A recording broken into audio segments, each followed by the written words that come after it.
एक बार की बात है, एक बहुत बड़ा नेता एक साधु के छोटे से आश्रम में गया क्योंकि उसने बहुत सुना था उस साधु के बारे में और उसके मन में आए कि मैं एक बार जाकर देखता हूँ कि लोग इतनी तारीफ क्यों करते हैं उसकी। तो जब वह उस आश्रम में गया तो वहां पर एक छोटा सा कमरा था जहां पर एक कालीन बिछा हुआ था। वहां पर कुछ लोग बैठे हुए थे नीचे और साधु जी सामने बैठे हुए थे। कुछ सवाल जवाब चल रहा था। तो जैसे ही बंदर गया, वह अकेला नहीं था, उसके साथ में 4 बॉडीगार्ड भी थे और उसको यह आदत थी कि वह जहां पर भी जाता था जो लोग अपनी जगह से खड़े हो जाते थे उसकी तरफ देखते थे, हाथ जोड़ते थे और सर झुकाते थे।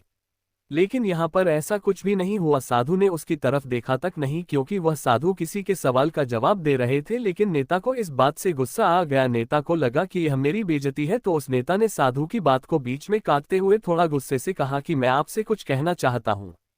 साधु ने उसकी तरफ देखा और बोले, आप थोड़ी देर रुकिए, पहले मैं इनके सवाल का जवाब दे दूं, उसके बाद मैं आपसे बात करूंगा, तब तक आप अगर चाहे तो आप बैठ सकते हैं। बस साधु का इतना कहने की देरी थी। नेता का चेहरा गुस्से से लाल हो गया और फिर उसने अपना सारा गुस्सा ऊपर गुस्सा उस साधु पर निकाल दिया। अभी तक वह नेता बहुत तमीज से बात कर रहा था, यानी कि आप कह करके बात कर रहा था। अब वह तू तड़ाक पर उतर आया। नेता ने उस साधु को कहा, तुझे पता भी है मैं कौन हूँ और तू किससे बात कर रहा है?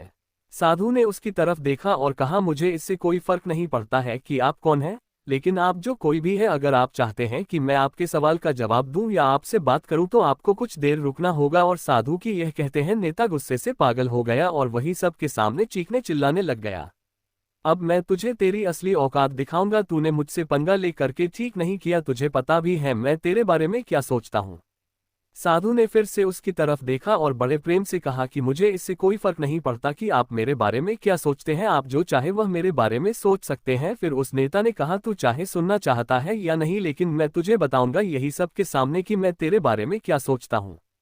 तू एक बहुत ही घटिया इंसान है, तू कोई साधु नहीं है, तू एक ढोंगी है, पाखंडी है और यहाँ पर जितने भी लोग बैठे हैं उन सबको बेवकूफ बना रहा है। तेरा बस एक ही मकसद है, इन लोगों की जेब में जितना भी पैसा है वह सब तेरे पास में आ जाए। तू अपने फायदे के लिए इन लोगों का इस्तेमाल कर रहा है और अब मैं तुझे नहीं छोड़ने वाला हूँ।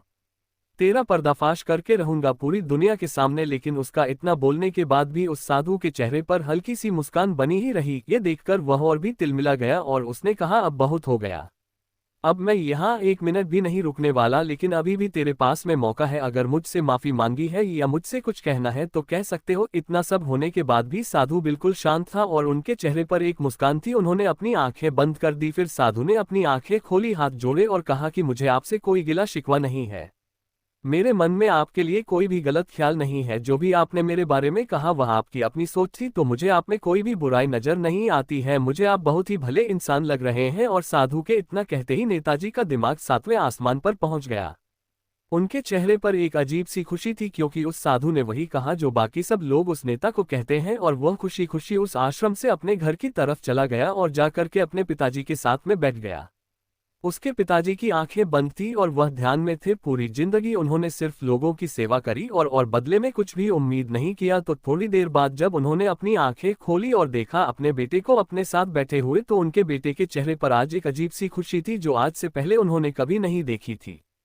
फिर उसने एक एक करके सब कुछ बताया कि आज क्या हुआ, किस तरह से वह आश्रम गया, वहां पर क्या हुआ, उसने क्या कहा, उन्होंने क्या कहा। तो जब उसके पिताजी ने पूरी बात सुनी तो थोड़ा सा मुस्कुराए और अपने बेटे को देख करके बोले कि उन्होंने तुम्हारी तारीफ नहीं करी, क्योंकि उन्होंने वह नहीं कहा कि जो तुम हो, उन्होंने कहा कि जो वह खुद है। और तुमने जो भी कुछ उनको कहा वह नहीं कहा कि जो वह है, बल्कि तुमने वह कहा जो तुम खुद हो। यही बात वेदों में भी कही गई है, यथा दृष्टि तथा सृष्टि। ये दुनिया तुम्हें वैसी नहीं दिखती जैसी ये दुनिया है, ये दुनिया तुम्हें वैसी दिखती है जैसे तुम खुद हो। जिसकी नज़र जैसी है उसके लिए ये दुनिया वैसी ही है। तो अगर तुम अपनी दुनिया को बदलना चाहते हो तो उसका सिर्फ एक तरीका है, अपनी नज़र को बदलो।